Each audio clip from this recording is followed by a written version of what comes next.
Halo teman-teman, kembali lagi di pembahasan terkait dengan self-constructed asset. Di video sebelumnya, saya sudah menyampaikan sedikit pengantar tentang self-constructed asset, bahwa sebetulnya perusahaan dimungkinkan untuk membuild up their own asset ya. Nah, masalahnya adalah kalau tadi kita membahas cost of building, cost of land, cost of equipment, kita memiliki purchasing price-nya. Tapi masalahnya untuk self-constructed asset ini, karena tidak ada purchasing price-nya, itu akan sedikit sulit bagi perusahaan untuk memasukkan di dalam akun asetnya tersebut. Nah, sehingga di sini ada di dalam pembahasan ini ada beberapa metode yang dapat digunakan, walaupun nanti akan kita lihat ternyata ada metode yang menurut Anda setelah Anda menyimaknya mungkin kok tidak menjadi tidak fair gitu kan, atau ada satu metode lagi yang memang mungkin ini menjadi cukup fair untuk dibebankan kepada si aset tersebut ya. Nah, kita lihat dulu definisinya. Self-constructed asset, occasionally company construct their own asset. Ya, determining the cost of such machinery and other fixed asset can be a problem. Ya, tadi sudah saya sampaikan problemnya bahwa kita tidak punya purchase price ya. Nah, salah satu yang menjadi challenge-nya adalah overhead-nya ya. Karena tiba-tiba yang tadinya production-nya normal, biaya semua biaya normal, tiba-tiba di satu ruangan tertentu Anda sedang membangun aset ataupun mesin misalkan seperti itu ya. Nah, di dalamnya berarti akan ada kalau biaya material mungkin kita bisa masukkan ya, biaya material. Saya sedang bangun mesin, Pak. Saya beli besi segala macam, bisa saya masukkan, tapi ternyata saya menggunakan harus ngelas di dalamnya ya, saya menggunakan SDM yang tambahan yang saya masukkan ke dalam ruangan tersebut untuk membuat asetnya ya. Nah, however, the assignment of indirect cost of manufacturing creates special problems ya. This indirect cost called overhead or burden ya, include power, tiba-tiba Anda menggunakan listrik tambahan lagi ya, heat, light, lampu, insurance. Kalau Anda mengasuransikan ternyata kalau katakanlah saya membangun aset tersebut dan potentially ini akan membuat dia highly flammable material, barang-barang yang mudah terbakar, maka saya harus mengasuransikan, misalkan seperti itu. Nah, insurance ini menjadi masuk ke dalam yang tadinya perusahaan berjalan going normal, Anda memasukkan beberapa komponen tambahan akibat Anda melakukan self constructed asset. Nah, ini yang menjadi challenge-nya ya. Nah, companies can handle overhead in one of two ways ya. Jadi salah satu saja in one of two ways ya. Assign no fixed overhead to the cost of the constructed asset ya. The major argument for this treatment is that overhead is generally fixed in nature. As a result, this approach assumes that the company will have the same cost regardless of whether or not it constructs the asset ya. Kok saya mendengarnya agak tidak fair ya Pak? Atau mungkin Anda mau berargumen ini fair. Intinya adalah bahwa perusahaan tidak akan mengasumsikan adanya penambahan overhead. Karena apa? Dia bilang is generally fixed in a nature ya. Nah, ini poin yang pertama. Nah, atau yang kedua, dia bilang assign a portion of all overhead to the construction process ya. This approach called a full costing approach. Assume that costs attached to all product and asset manufactured are constructed. Under this approach, a company assign ya mengalokasikan a portion portion bagian of all overhead to the construction process as it would to normal production. Ya, jadi ini mungkin terdengar lebih fair enough karena akhirnya kita mengalokasikan sebagian dari biaya overhead tersebut yang untuk membangun aset tadi ya menjadi self constructed asset cost ya. Nah, failure to allocate overhead cost understated the initial cost ya. Jadi kalau nanti ada gagal miscalculate untuk mengalokasikan overhead cost ya, ini menyebabkan understate the initial cost ya. Mohon maaf. Nah, ini yang menyebabkan perlunya kehati-hatian mengalokasikan overhead cost ya ke dalam self constructed asset cost ya. Tapi ini lebih terdengar fair sebetulnya ya. Seperti itu ya. Anda bisa melihat dari mana? Katakanlah, Anda memiliki overhead, in normal production, katakanlah Rp2.000.000 overhead-nya ya, tapi tiba-tiba karena masuk pengerjaan self construction asset, maka billing-nya naik menjadi Rp3. Jadi ada penambahan ataupun ada, delta selisih sebesar 1 juta penambahan overhead ini yang seharusnya kita assign untuk, eee self constructed asset cost ya. Nah, itu kurang lebih, terkait tentang, self constructed asset ya. Jadi kalau saya boleh recap lagi, di pembahasan untuk bagian satu ini ada cost of land, cost of building, cost of equipment, dan self constructed asset cost ya. Nah, itu mungkin, yang perlu dipahami terlebih dahulu untuk PPE ya. Nah, sekarang kita berpindah ke other issue, bagaimana kalau katakanlah kita bicara construction tadi ya, tadi katakanlah construction of building ya. Nah, ini juga menjadi pembahasan dari, eee, construction bagian dari fixed asset, sehingga fixed asset tadi, harus ada cost-nya. Nah, sekarang masalahnya construction tadi di-finance by debt financing misalkan, sehingga timbul interest cost. Nah, ini pembahasannya kurang lebih seperti itu ya. Nah, eee, judulnya adalah interest cost during construction ya. The proper accounting for interest cost has been a long-standing controversy ya. Three approaches have been suggested to account for the interest incurred in financing the construction of PPE ya. Yang pertama adalah capitalize no interest charge during construction. Kita tidak mengkapitalisasi interest charge ya. Under this approach, interest is considered a cost of financing and not cost of construction.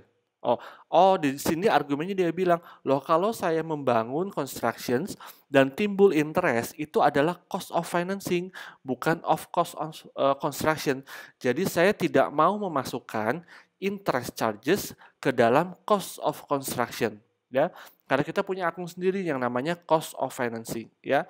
Itu argumen dari poin yang pertama, ya. Poin yang kedua, charge construction with all the cost of one employee whether identifiable or not ya, dia men-charge ya construction with all costs ya. Nah, ini kita akan lihat juga fair atau tidak. This method maintains that the cost of construction should include the cost of financing ya, harus include cost of financing whether by cash, debt or equity ya. It advocates say all debt, all costs necessary to get an asset ready for intended use including interest are part of the asset cost ya. Kita akan membebankan semuanya ya. Nah, fair nggak semuanya? Kita lihat dulu yang ketiga. Capitalize only the actual interest cost incurred during construction. Saya hanya akan mengkapitalisasi interest yang actual, yang benar-benar actual itu saya alami during the construction period. Ya, pinjaman 1 tahun, construction period selesai di 8 bulan. Fair nggak kita menerapkan interest selama 12 bulan, padahal construction periodnya hanya 8 bulan. Ya, seperti itu. Ya, pinjamannya berapa? 5 tahun. Interestnya terhitung untuk 5 tahun. Konstruksinya ternyata 4 tahun. Fair tidak kita meletakkan interest selama 5 tahun yang sebetulnya actual interest cost yang incurred itu hanya 4 tahun. Itu poin dari yang ketiga ini ya. Mungkin ini terdengar sounds more familiar, sounds more fair untuk kita gunakan ya. Kita akan lihat metode ini ya. But this approach capitalize only interest cost incurred through debt financing ya. Nah, poin ketiga ini hanya apply to debt financing ya, tidak dari equity financing ya.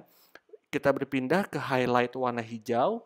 Under this approach, a company that use debt financing will have an asset of higher cost than a company that uses equity financing. Jelas, karena di sini kita memasukkan portion of interest di dalamnya ya. Ini kurang lebih ilustrasinya, capitalize no interest yang pertama, capitalize actual cost incurred during construction, ya ini arahan dari IFRS, kemudian capitalize all cost, ya is it fair enough capitalize all cost menjadi tanda tanya, ya. Nah, if IFRS require the third approach capitalize actual interest with modification, ya. Third approach itu, third approach-nya bukan yang digambar ya, tapi lebih kepada yang nomor 3 ini, ya. Nah, kita akan lihat eee, bagaimana penghitungannya secara teknis ya. Nah, eee, kita akan lihat oke, ya. Nah, eee, kita masuk ke dalam, beberapa terminologinya dulu ya. Capitalization period ya. The capitalization period is the period of time during which a company harus mengkapitalisasi interest-nya, ya. Ini mungkin lebih kepada umur dari konstruksi tersebut ya, capitalization period-nya ya. It begins with the presence of three conditions: expenditure for the asset are being incurred, activity that are necessary to get the asset ready for its intended use or sale are in progress, interest cost is being incurred ya. Interest capitalizations continue as long there are conditions are present ya. The capitalization period end when the asset is substantially complete. Bangunannya sudah selesai, sudah siap digunakan, maka kita akan men-stop capitalization of interest and ready for its intended use ya. Jadi capitalization period sampai benar-benar kita boleh mengkapitalisasi interest sampai dengan mohon maaf, aset tersebut siap digunakan ya. Nah, berikutnya ada amount to capitalize. Berapa sih jumlah yang dikapitalisasi atau sama dengan avoidable interest ya. Is the amount of interest cost during the period that a company could theoretically avoid if had not met expenditure for the asset ya. Avoidable interest ini nanti perhitungannya kita akan lebih lihat di bawah supaya lebih jelas bagaimana kita bisa memasukkan avoidable interest tersebut di dalam perhitungan kita ya. Nah, yang berikutnya lagi perlu adanya weighted average accumulated expenditure ya. Weighted average ini sebetulnya adalah bahwa kita tidak bisa menerapkan semua period waktu di dalam perhitungan kita ya. Nanti kita akan lihat contoh soalnya. Intinya adalah kita tidak bisa, perlu ada periode waktu yang berbeda untuk setiap debt financing kita ya. Nah, kita akan lihat contohnya. Saya memilih langsung kepada contoh yang komprehensif ya, seperti ini ya. Ya, jadi teman-teman nanti boleh melihat contoh-contoh yang di sini adalah partial example, but saya lebih memilih untuk comprehensive example ya. Jadi ini sebetulnya tidak mengurangi pembahasan kita karena pembahasan yang di atasnya adalah partial example ya.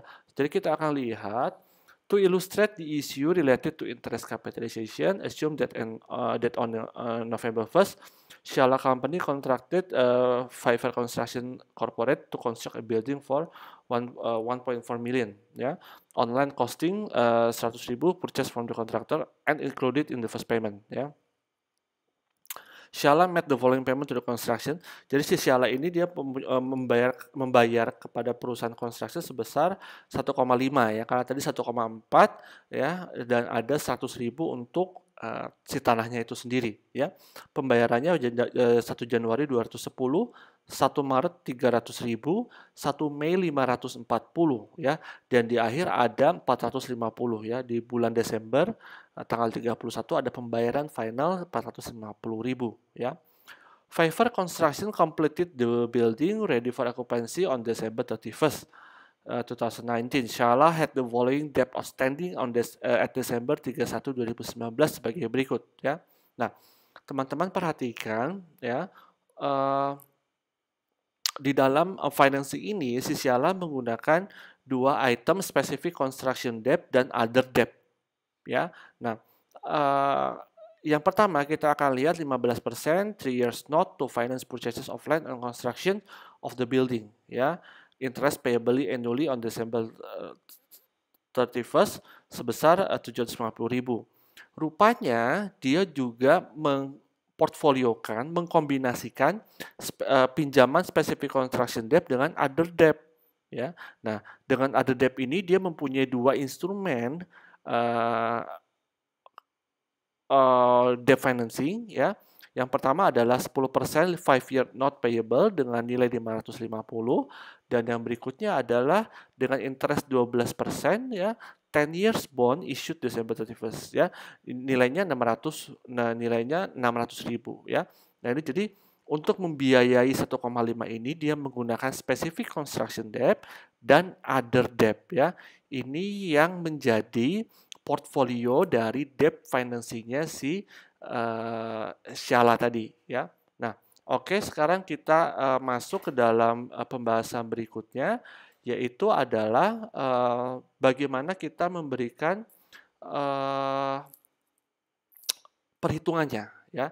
Nah, sekarang kita lihat perhitungannya, computation of weighted average accumulated expenditure-nya kita akan lihat January 1st 210 sesuai dengan pembayarannya, 1 Maret 300, 1 Mei 540, 31 Desember 450, sehingga total menjadi 1,5 juta ya, sesuai dengan payment yang dia buat ya. Current year-nya kita akan lihat kenapa ini yang dimaksudkan dengan weighted-nya. Weighted-nya ada di sebelah sini ya.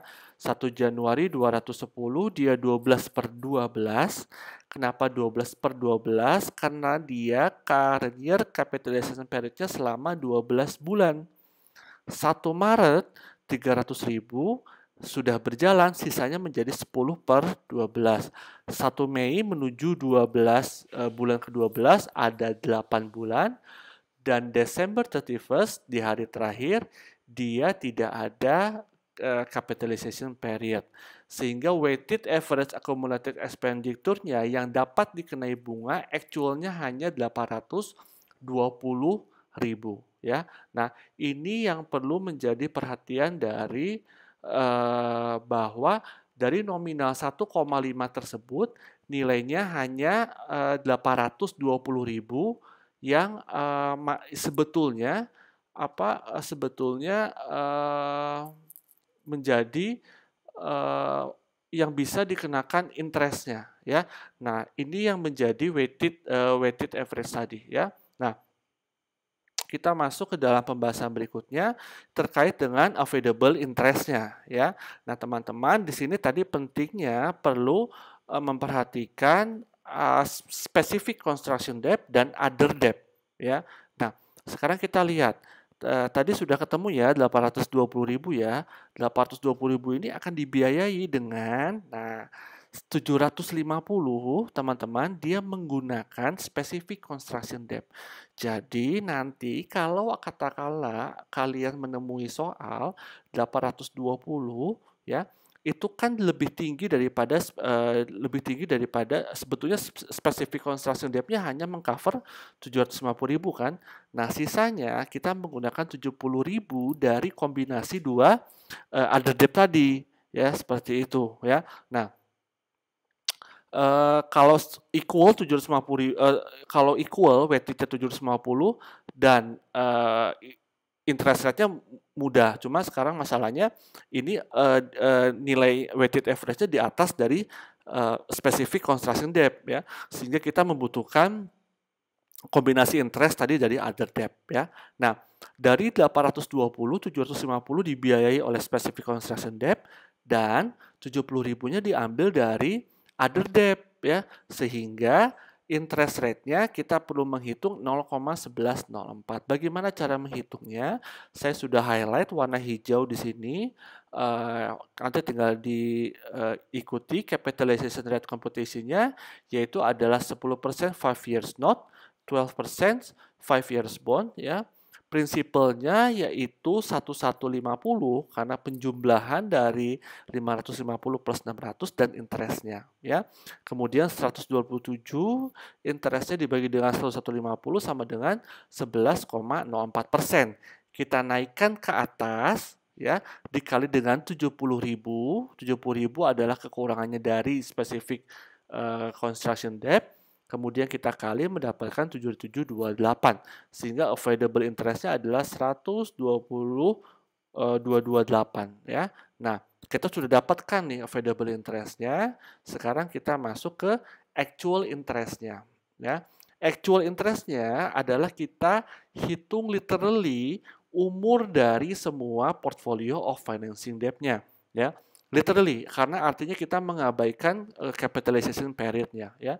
Ini yang teman-teman ingat, ini adalah construction note yang spesifik construction debt-nya 750 times 0,15, 5 years note 550 times 0,10, dan yang terakhir adalah other debt-nya 10 years bond dia 600 dikali dengan 0,12 sehingga actual interest-nya adalah 239.500 ya. Moga-moga dari sini teman-teman sudah bisa menemukan cara untuk menghitung available interest dan menghitung uh, actual interest ya. Nah, sekarang kita lanjutkan di interest cost that shall capitalize 120 sehingga nanti kalau ada pertanyaan soalnya seperti ini available interest-nya and actual interest-nya adalah 239.500 ya. Sekarang kita lihat generalizing-nya land, building, cash ya, ini yang pembayaran tadi pertama 1 Januari, 1 Maret, ingat weighted average-nya 1 Mei-nya di sini 8/12 tadi dicek lagi di atas, Desember 31 building cash ya. Nah, sekarang kita masuk kepada unsur building capitalized interest 120.228 ya. Nah, ini yang tadi sudah kita hitung di sini ya, highlight yang warna kuning sama dengan di bawah ya. Interest expense-nya yang kita bebankan adalah 239 minus 120.228. Ini adalah expense-nya ya. Jadi kalau teman-teman perhatikan sekarang expense-nya sudah dibagi jadi dua. Ada mohon maaf, interest-nya sudah dibagi jadi dua. Ada interest yang masuk di capitalize, ada interest yang menjadi beban ya. Nah, cash-nya adalah 239.500 ya. Jadi ini adalah cara penghitungan interest di dalam construction asset ya. Nah, nanti special isunya terkait ada dua, expenditure for land dan interest revenue ya. Saya highlight di sini interest cost capitalized during the period of construction are part of the cost of the plant, not the land ya. Jadi ini menempel pada bangunannya tidak dengan tanahnya ya. Interest cost during of construction ya make sense ya gitu. Jadi dia menempel pada si bangunannya tidak pada si tanahnya ya. Karena cost of construction-nya adalah si bangunannya itu sendiri ya. Nah, jadi teman-teman pembahasannya kita stop sampai di sini. Nanti kita akan membahas terkait tentang